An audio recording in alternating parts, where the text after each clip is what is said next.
Bihar police में तैनात एक सिपाही एक कोठे पर पहुंचता है और कोठे की मालकिन से कहता है कि मुझे यहाँ की एक लड़की चाहिए जिसके साथ मुझे कुछ समय वक्त बिताना है।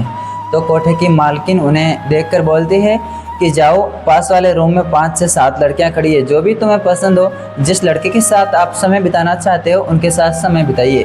लेकिन जब वह लड़का पास वाले रूम में जाता है और लड़कियों को देखता है तो एक के बाद एक रिजेक्ट कर देता है और वापस वह कोठे की मालकिन के पास जाकर बोलता है कि मुझे इनमें से कोई लड़की पसंद नहीं आई, मुझे इनके अलावा आपके पास और कोई लड़कियां हैं तो बताइए। तो कोठे की मालकिन एक बार तो उसे घूरती है, लेकिन वो दिखने में एक ट्रक ड्राइवर जैसा भेष बनाकर जाता है जिससे वो पहचान में नहीं आता है कि वो पुलिसकर्मी है और वहाँ कोई बंदा उसे नहीं जानता है कि वो पुलिसकर्मी है। तो उसके बाद में 20 से 25 लड़कियां और बुलाई जाती है, लेकिन कोठे की मालकिन एक शर्त रखती है कि अब जो दोबारा बुलाई गई लड़कियां हैं इनकी फीस थोड़ी ज़्यादा है। लेकिन वो पुलिसकर्मी हंसते हंसते हाँ कर देता है और दोबारा आई गई लड़कियों को वो देखता है। देखते देखते जिस फोटो को वो देख के गया था वह फ़ोटो आते ही वो उस लड़की से पूछता है कि आपका नाम क्या है। तो वह लड़की खुद का नाम लता बताती है और वह पुलिस वाला उस कोठे की मालकिन से कहता है मुझे तो बस यही लड़की चाहिए। तो कोठे की मालकिन उसे घूर कर कहती है भैया इस लड़की की तो रेट डबल लगेगी। तो पुलिस वाला हंसते हंसते हाँ कर देता है और वह उनसे एक शर्त रखता है कि पैसे भले ही डबल ले लेना, लेकिन मुझे इनके साथ एक्स्ट्रा समय गुजारना है, यानी एक्स्ट्रा समय बिताना है। वह उन दोनों को एक कमरे में बंद कर दिया जाता है जहाँ वह एकांत हो सके और अपने एक दूसरे के साथ समय बिता सके।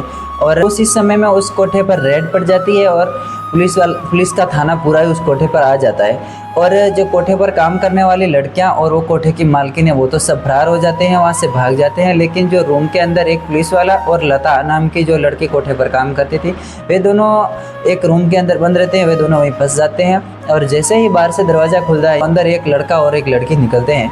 पुलिस वाले जब उनसे पूछताछ करते हैं तो वो लड़का खुद स्वयं को पुलिस का सिपाही बताता है और यहीं से शुरू होती है एक रोचक कहानी, जिस कहानी को सुनकर आपके रोंगटे खड़े हो जाएंगे। और इसमें सिर्फ आप पुलिस वाले को सैल्यूट नहीं करेंगे बल्कि आप कई ऐसे लोगों को सैल्यूट करेंगे जिन्होंने इस कहानी में बहुत ही सराहनीय काम किया है। एक कई लोगों की उन्होंने जान बचाई है। यह सच्ची घटना सुनने के बाद आपको लगेगा कि आदमी के हालात कितने भी बिगड़ जाए, आदमी की मन की स्थिति कितनी भी बिगड़ जाए, लेकिन अगर वो अपने दिल और मन को काबू रखे और अपने दिमाग में सिर्फ एक ही टारगेट रखे तो वो उसे हमेशा हासिल कर लेता है। नमस्कार, मैं हूं आपका साथी ओम प्रकाश और आप आज सुन रहे हैं बहुत ही रोचक कहानी और यह सच्ची घटना। जो आज मैं कहानी आपको सुनाने जा रहा हूं, ये कहानी है बिहार प्रदेश के जिला पटना के एक थाना लगता है मनेर थाना क्षेत्र के एक लड़के के पास 2 अक्टूबर 2025 को एक अननोन नंबर से फ़ोन पहुंचता है और जो नंबर होते हैं वह उसके कोई पहचान वाले नहीं लगते हैं। और जिस नंबर से कॉल आता है वह फ़ोन को अटेंड करता है तो सामने एक लड़के की रोते हुए आवाज़ आती है। रोते हुए लड़के की आवाज़ आती है तो वह पूछता है तुम कौन हो, आपने किसको कॉल किया है। जब उसके बार बार पूछा जाने पर लड़की ने अपनी पहचान बताई।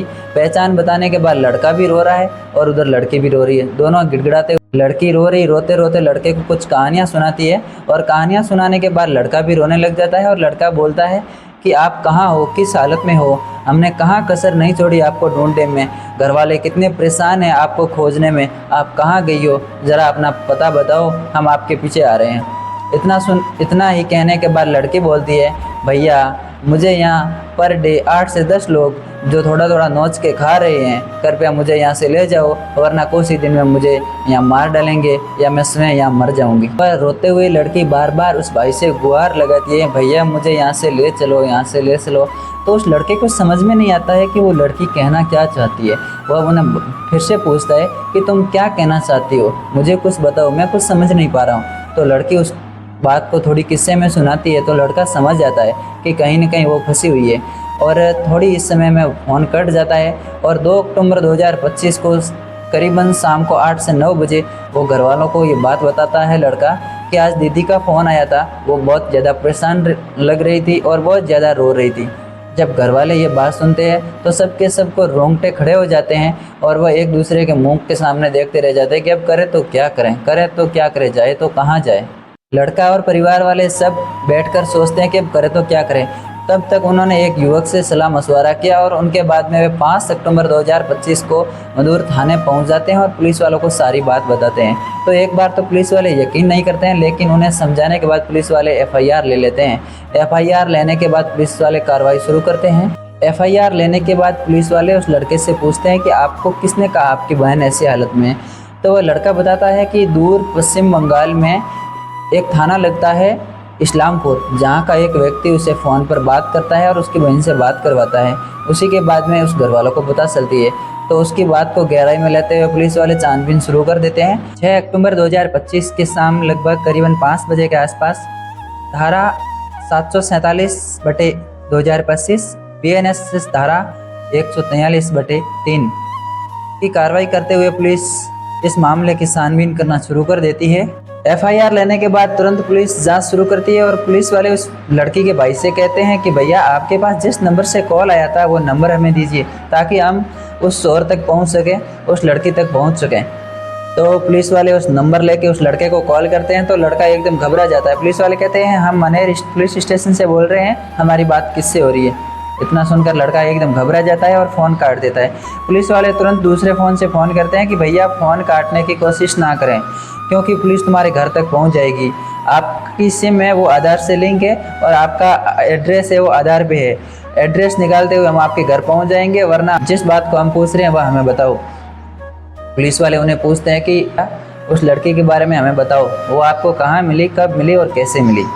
तो लड़का कहता है कि सर, पश्चिम बंगाल में इस्लामपुर नाम का एक इलाका है जहाँ एक कोठा है, मैं वहाँ गया था 30 सितंबर 2025 को। लेकिन मैंने जो लड़की मुझे मिली थी रूम में, जब लड़की मुझे मेरे साथ समय बिता रही थी, तब लड़की रोते हुए गिड़गिड़ाते हुए अपनी कहानी सुनाने लगी। लेकिन मेरे पास रूम में समय कम था, इसलिए मैंने लड़की की ज़्यादा कहानी नहीं सुनी। लेकिन कुछ समय बाद लड़की के साथ कुछ समय बिताने के बाद जब घर आता है तो शाम को सोता है, तो वो लड़की की गिड़गिड़ाने की आवाज़, लड़की के रोने की आवाज़ उसे परेशान कर देती है। वह सो नहीं पाता है, वो सपने में बार बार वही लड़की दिखती है। वो लड़का सोचता है अगर मैं करूँ तो आखिर क्या करूँ। लेकिन वो रात तो जैसे तैसे गुजर जाती है। अब तारीख आती है 1 अक्टूबर 2025। फिर वही रात में वही सपना आता है और लड़की गिड़गिड़ाते हुए उससे रिक्वेस्ट कर रही है, कृपया भैया मुझे बसा लो, भैया मुझे बसा लो। तो लड़का 2 अक्टूबर को सुबह वापस उस कोठे पर जाता है और बोलता है उस कोठे की मालकिन से कि मुझे वही लड़की चाहिए जिसके साथ पहले मैंने शारीरिक संबंध बनाया है। कोठे की मालकिन को सिर्फ पैसे से मतलब था, वो उसी लड़की के पास उसे भेज देता है। उसी लड़के को देखकर लड़की फिर से रोने लगती है और कहती है, भैया मुझे बसा लो, भैया मुझे यहाँ से ले चलो। तब लड़का कहता है, मैं आज आपके साथ कोई शारीरिक संबंध बनाने नहीं आया हूँ, ये मेरा फ़ोन है, मेरे पास बहुत कम टाइम है और जितना हो सके, जिससे हो सके उससे बात करो और अपनी सेफ्टी के लिए उनसे सुरक्षा मांगो। तो लड़की तुरंत अपने भाई को फ़ोन करती है और भाई को ये बात बताती है, मेरे साथ ऐसा ऐसा हुआ था।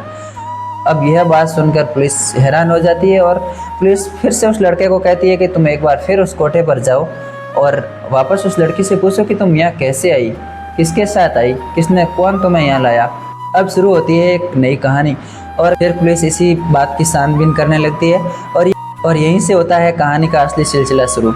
करीबन 25 साल की एक लता नाम की लड़की जो अपने पति के साथ खुशहाल ज़िंदगी जी रही थी, उसके 3 साल का बेटा भी था। लेकिन पति का और लता का किसी बात को लेकर अनबन शुरू हो गया और अनबन कुछ हिंसक रूप में बदल गया। दोनों में मारपीट शुरू होने लगी और यही बात लता ने अपने परिवार वालों को बताई। तो परिवार वालों ने कहा, बेटा कैसे भी करके एडजस्टमेंट कर लो, तुम्हारा परिवार है, तुम्हें उस परिवार के साथ रहना है। लता के कई बार कहने पर परिवार वाले और पति ने ना सुनी, तो लता ने सोचा क्यों नहीं, सोशल मीडिया का ज़माना है, फेसबुक का अकाउंट बना लेती हूँ, इंस्टाग्राम का अकाउंट बना लेती हूँ, वहाँ पर थोड़ा बहुत टाइम गुजर जाएगा और मेरी ज़िंदगी आसानी से गुजर जाएगी। इंस्टाग्राम का अकाउंट बनाने के बाद एक लड़के की रिक्वेस्ट आती है और लता रिक्वेस्ट भेजती है। दोनों की रिक्वेस्ट एक्सेप्ट होने के बाद बातचीत शुरू होती है और कुछ समय बातचीत होने के बाद में बातचीत गहरी दोस्ती में बदल जाती है और पति से उसका ध्यान हटने लगता है। दोस्ती इतनी हो जाती है कि बेंत का प्यार हो जाता है और एक दूसरे से भागकर शादी करने के वादे भी हो जाते हैं। और एक समय आता है 16 जून 2025, सुबह 4 बजे पटना स्टेशन से ट्रेन थी। लड़की अपने सारे जेवरात लेकर और जो भी धन और पैसे थे वो भी साथ में लेकर पटना के स्टेशन पे पहुंच जाती है और लड़के का इंतज़ार करने लगती है। करीबन 24 घंटे बीत जाते हैं, लेकिन लड़का वहाँ नहीं आता है, उसका प्रेमी वहाँ पर नहीं आता है और उसका फ़ोन स्विच ऑफ बताता है। घर वाले सारी जगह, सारे गांव, सारी जगह पर ढूंढते हैं उसको। आसपास रिश्तेदारों में भी सभी जगह पूछते हैं, लेकिन लता का कोई पता नहीं होता है। 24 घंटे बीतने के बाद जब प्रेमी नहीं आता है तो वो बहुत उदास हो जाती है, रोती है, बिलखती है और स्टेशन पर घूमने लगती है। तभी वहाँ खड़े 20 वर्षीय एक लड़के की नज़र उस लड़के पर पड़ती है और वो लड़का उसके पास जाकर पूछता है, दीदी क्या हो गया? आप काफ़ी टाइम से रो रही हो, गिड़गिड़ा रही हो, कृपया मैं आपकी कुछ मदद कर सकता हूँ? तो लता बोलती है, भैया आप यहाँ से जाओ, आप मेरी कुछ मदद नहीं कर सकते। तो फिर वो लड़का बोलता है, दीदी समय बहुत ख़राब है, घर घर होता है, आप अपने घर से ले जाइए, यहाँ किसी का वेट मत कीजिए, बाहर की दुनिया बाहर की होती है, घर घर का होता है और घर की हमेशा बात घर में ही रखो कृपया। दीदी आप घर से ले जाओ, आपके साथ यहाँ कुछ भी हो सकता है, आप इस समय बाहर मत भटको, आप रो रहे हो, बिलख रहे हो, क्या आप अपने दिल की बात कुछ बताओ तो मैं आपकी कुछ मदद कर सकता हूँ। और इस लड़के की बातें लता को अच्छी लगने लगी, उस दिल पर लगने लगी। तो लता ने कहा, भैया मैं घर नहीं जा सकती, मेरे पति मुझसे बहुत मारते हैं, मेरे परिवार वालों को मैंने शिकायत की तो परिवार वाले भी कुछ नहीं सुनते हैं, मैं उस घर वापस नहीं जाना चाहती, मैं एक प्रेमी का इंतज़ार कर रही हूँ पिछले 24 घंटे से, मेरा प्रेमी भी अभी तक नहीं आया है, मैं उस प्रेमी के साथ जाकर नई ज़िंदगी बिताना चाहती हूँ। तो वो लड़का बोलता है, लता जी आपको कोई प्रॉब्लम नहीं हो तो कृपया आप मेरे साथ चलिए, मैं आपके नौकरी की व्यवस्था करवा दूंगा, आपके रहने की व्यवस्था करवा दूंगा, आप अपनी नई ज़िंदगी की शुरुआत करिए। तो लता हंसते हंसते हाँ बोल देती है और उस लड़के के साथ रवाना हो जाती है। करीबन शाम को 7 बजे ट्रेन थी और ट्रेन कलकत्ता की ओर जा रही थी। दोनों ट्रेन में बैठ जाते हैं, आपस में बातें शुरू कर देते हैं और वहाँ जाकर वो एक सुनसान मकान के अंदर उस लता को ले जाता है और खाना देकर कहता है, दीदी आप यहाँ रुकिए, मैं थोड़ी समय में वापस आता हूँ आपके नौकरी की तलाश करके। लता खुशी खुशी से वहाँ बैठी थी, खुद फूले नहीं समा रही थी कि मैंने एक नई ज़िंदगी की शुरुआत की है, लेकिन उसे नहीं पता था आज से ही अपनी ज़िंदगी नरक बन चुकी है। वह सुनसान कमरे के अंदर खुशियाँ मना रही थी और करीबन 36 घंटे बीत जाते हैं। 36 घंटे बीतने के बाद उसके इंतज़ार की घड़ियाँ ख़त्म होती है और मकान मालिक वहाँ पहुँचता है और वो उसके साथ ज़बरदस्ती संबंध बनाना चालू करता है। लेकिन ये सब देखकर लता बोलती है कि मैं चिल्लाऊंगी, सीखूंगी, आपने मेरे साथ कोई ज़बरदस्ती की तो। मेरा प्रेमी आ रहा है, मैं उसका इंतज़ार कर रही हूँ, वही मुझे यहाँ पे बैठा के गया है। तो मकान मालिक बोलता है, कौन सा प्रेमी, कैसा प्रेमी, आपका 2 लाख रुपए में सौदा हो चुका है, अब आप किसी की नहीं रहे, अब आप हमारी हो चुके हो। तो लता को ये कुछ बातें समझ में नहीं आ रही थी कि क्या हो रहा है मेरे साथ, मैं कहाँ हूँ, क्या हो रहा है, कौन कहाँ क्या कर रहा है। लेकिन ये सब उस मकान मालिक को कोई मतलब नहीं था और वह शाम के समय उसे कोठे पर ले जाता है और वहीं पहले से भी 2-3 लड़कियां ऐसी ही कंडीशन में थी और वो लता को बोलती है कि हम भी ऐसे ही घर से भाग के आई थी और आज हमारी ज़िंदगी नरक बन चुकी है। और कुछ ही समय में उनके पास ग्राहक आने चालू होते हैं और लता को उन ग्राहकों को दिया जाता है।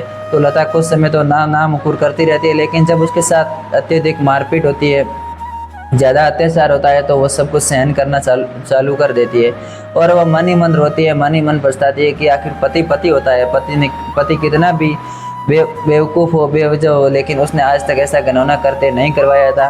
अब उसे घर की बहुत याद आती है और उसके पास रोज़ 8 से 10 कस्टमर आने चालू हो जाते हैं।